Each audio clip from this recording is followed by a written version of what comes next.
What's up, everyone? This is Emily, and I welcome you to the Candid Sphinx podcast. Thanks for joining me to explore the cosmic connections between cultural history, energy work, and conscious living.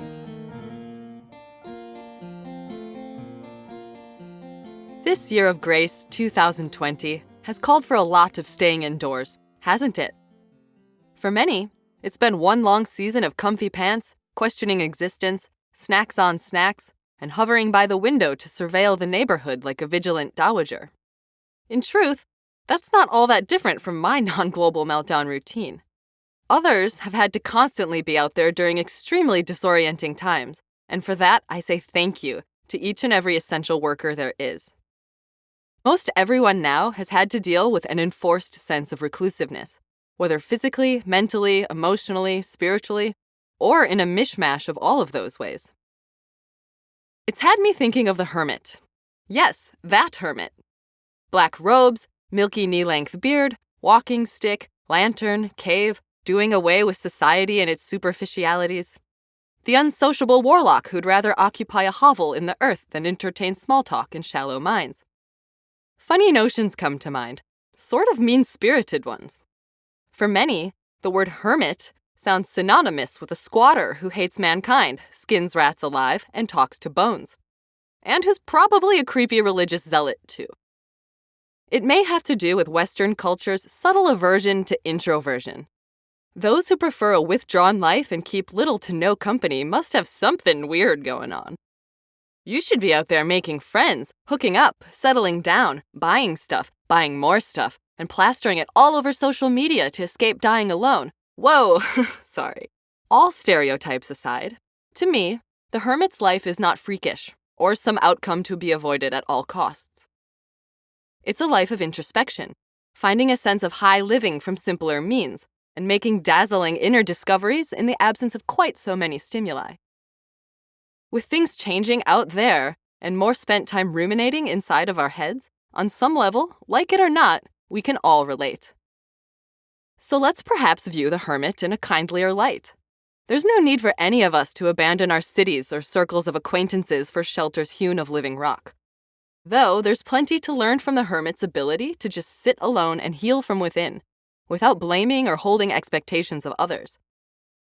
But first, some exploits from Hermeticism's surprisingly colorful past. Ever since bands of people began banding together, I suspect there were those happier on the fringes of the group. The archetypes of the wise rustic man or woman, the witch doctor or herbalist in their secluded hut, the faraway guru, the stranger, the outcast, the odd duck, all are common threads running through lots of cultures. It's said in ancient China, Lao Tzu grew despondent and fled the vanities of the emperor's court over the mountains, taking a belief that society impairs individual development and the tenets of Taoism with him. The Greek Cynic philosopher Diogenes lived as a threadbare, obnoxious outsider in a large tub on the streets of Athens for some time during the 4th century BCE. Some describe it as a wine barrel or a big clay pot. It's he who said, "It is the privilege of the gods to want nothing, and of godlike men to want little. And, I am a citizen of the world." He also said, "In a rich man's house, there is no place to spit but his face." He had the energy of prosperity backwards, but he was and still is a respected thinker. Alexander the Great made a trip to see him and was told to get out of the way and stop blocking the sun. And the artistic imagination has enjoyed creating epic history paintings starring him languishing nobly in his giant jar. Others thought he was nuts. I LOL'd at an article on Medium in which author Mustapha Itani calls him Diogenes, the philosopher troll. His hobgoblin reputation stemmed from his sabotage of social customs and niceties, which he saw as phony illusions. He thought happiness came from meeting one's individual needs, that what is natural cannot be shameful or indecent, and that there shouldn't be any difference between private and public actions. It said he touched himself and defecated in the open, and sometimes lived among and studied dogs, even lifting his leg to urinate on those who mocked him by throwing bones. There are accounts of him muddying the fine carpets of fellow philosophers to stain their pride, and of him lighting a lantern in broad daylight, searching for one honest human being. He wasn't a total isolationist, but Diogenes sure had the "to thine own self be true" thing down. There's a tale of a boy hermit named Anatolius who lived in modern-day Bordeaux during the 6th century CE. It's said he was released from an apprenticeship with a merchant at the age of 12 and chose to take up a life of prayerful fasting in the local catacombs. There he stayed for years, eventually losing his mind to the notion that demons were attacking him from within and without. He busted up the crypts, and the townsfolk dragged him out for a failed intervention. Though apocryphal stories tell that St. Paul of Thebes, the first Christian hermit saint, lived happily alone in the Egyptian desert from adolescence until the ripe old age of 112 or 113, on the shade and sustenance provided by one palm tree, and a daily half-loaf of bread sent by God via a raven messenger. St. Jerome, who lived as a hermit for a time, wrote Paul's biography and those of a couple other notable recluses. Jerome is perhaps Western art history's all-time favorite hermit to depict, with his long white beard and a human skull kept handy, often writing with a quill in an open book. And the ages have seen, no one can say quite how many if they lived and died alone, but many other Christian hermits, Buddhist hermits, Hindu hermits, Taoist hermits, Sufi hermits, Hasidic hermits, hermits of most faiths and belief systems, really. In terms of myth and legend, the Titan Prometheus, who stole the gift of fire from Zeus and gave it to humanity, is sometimes seen in a hermit-like light for the punishment he endured. He was immortal, and got chained to a remote rock for all eternity with his flesh exposed to an eagle that would fly in and eat his liver, and his liver regenerated each night to be pecked apart anew each day. Luckily, Hercules passed by years later and shot the eagle out of the sky with his bow. What Prometheus did after getting freed isn't clear, but seems pretty discreet. King Arthur's buddy, Merlin the Wizard, has been named many things. One of them is definitely the Wild Man of the Wood, who fled a battlefield without his sanity for the peaceful Caledonian forest and learned to tap into his magic and clairvoyance. And knights errant on the quest for the Holy Grail were always running into hermits full of advice on how to purify their worldly souls. The modern era is not without its solitary sorts either, some taken seriously, others not so much. In the 17th century, the French writer Jean de La Fontaine wrote a popular fable based on a story first adapted by Boccaccio, which took a humorous swipe at the virtue of the hermetic lifestyle. In de La Fontaine's version, a wealthy widower named Philippe was so transformed by grief upon the death of his young wife that he left town and took his son to live a pure and sinless life in a nearby mountain cave. They kept away until the boy turned 18, when his father decided the time was right to expose him to the outside world. In town, they crossed paths with a group of fashionable young ladies. When the boy asked what the beautiful creatures were, his father told him they were geese. "Oh, agreeable goose! Sing that I might hear your voice," cried the son in delight. "Father, I beg you, let us take one home with us." In other cases, it was the fashionable ladies who wanted to bring the hermit home. No joke. During the Georgian era in the 18th century, it was trendy among the English aristocracy to keep an ornamental hermit in the garden. Alongside the green lawns of their country houses, wealthy landowners would also construct fanciful architectural follies, often including hermitages, in the form of enchanting little caves, grottos, rockeries, and contemplative gazebos. And you simply can't have a hermitage without a hermit. Since real ones were hard to acquire, nobles would put out ads and often establish a contractual agreement with a man who could play the part. Here's an excerpt of one such contract. "A hermit must continue on the hermitage 7 years, where he shall be provided with a Bible, optical glasses, a mat for his feet, a hassock for his pillow, an hourglass for his timepiece, water for his beverage, and food from the house. He must wear a camlet robe, and never, under any circumstances, must he cut his hair, beard, or nails, stray beyond the limits of Mr. Hamilton's grounds, or exchange one word with the servant." A kept hermit might have to come out of his shelter at appointed hours so his patrons could observe and admire him in his state of pleasing melancholy. Melancholy reflected a penetrating, refined mind, a trait only the upper classes could be capable of, and was very much à la mode at the time. The hermit was often either barred from speaking to guests or made to wait on them and answer their curious questions.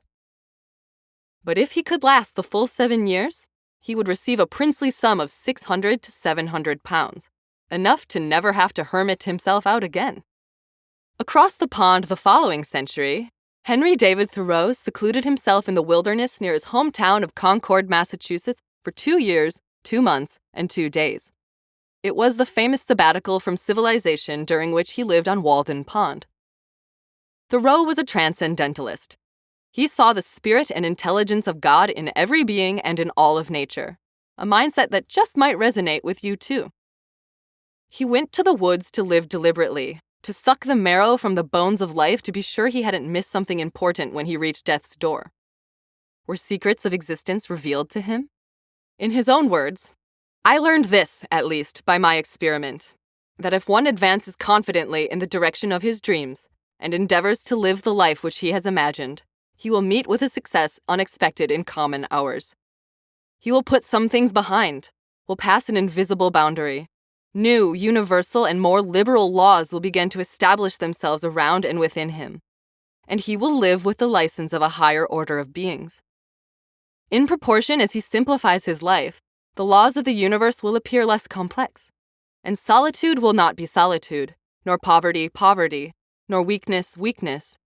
If you have built castles in the air, your work need not be lost. That is where they should be. Now put the foundations under them." That's the green light from Thoreau to follow your heart.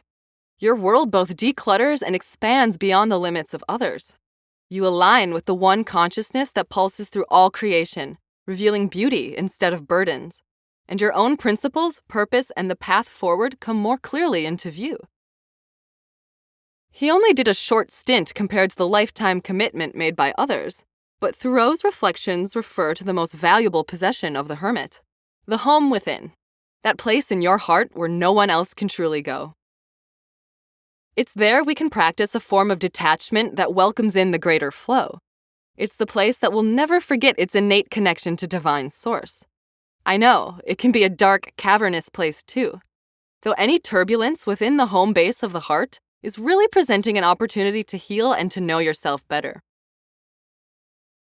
According to the overlord of modern tarot cards, Arthur Edward Waite, who wrote his book of interpretations in 1911, the hermit is a quiet mentor.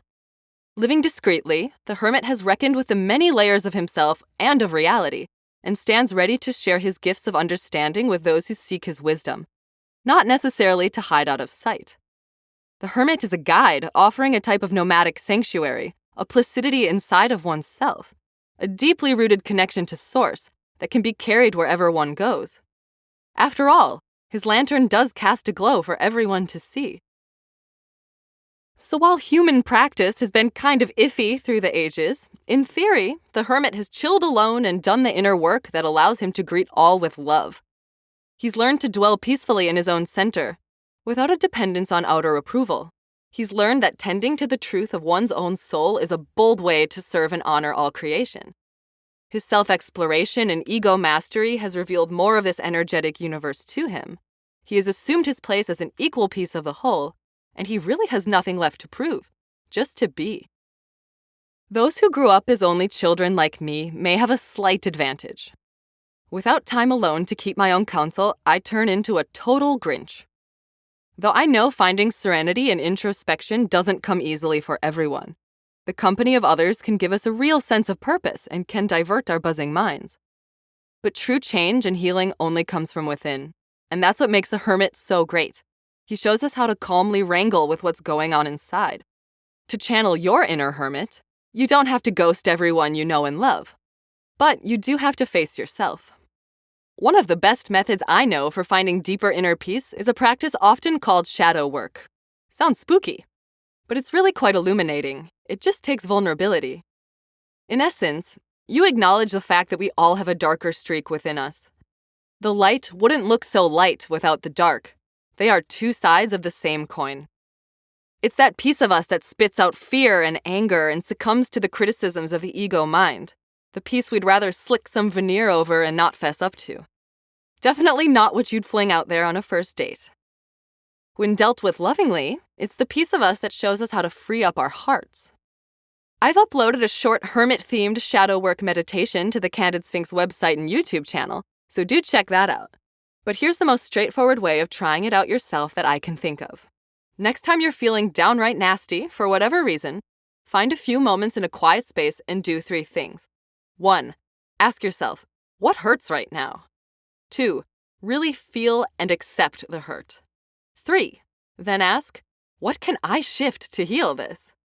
Identifying our feelings lets us do just that. Identify our feelings as feelings, not as our whole identity. We can then send love to our feelings for being what makes us human and for trying to protect us. And we can take responsibility for how our reactions shape our reality, realizing we truly have control when we choose to let go of wounds and attitudes that do not serve us. Do yourself the kindness of going gently within and asking your highest self to send love to your inner child when it pitches fits of outrage and jealousy. Embrace your crankiness and sadness when it flares up. Peel the layers of how you feel back from the great sum of what you are, and reveal the utterly unique form of divinity at your core. You'll find you've always been more than enough and will begin to more easily see the divinity behind the shortcomings of others as well. No need to sequester yourself like a monk in a cell. Just to have the patience and courage to be honest with the half-buried parts of yourself that tend to lash out viciously. It's not necessarily pretty in the moment. I've sat there weeping on the bathroom floor too. But I can also swear by the mega release that accompanies deep cleanings of the heart space. And if you need a helping hand, look to the Hermit.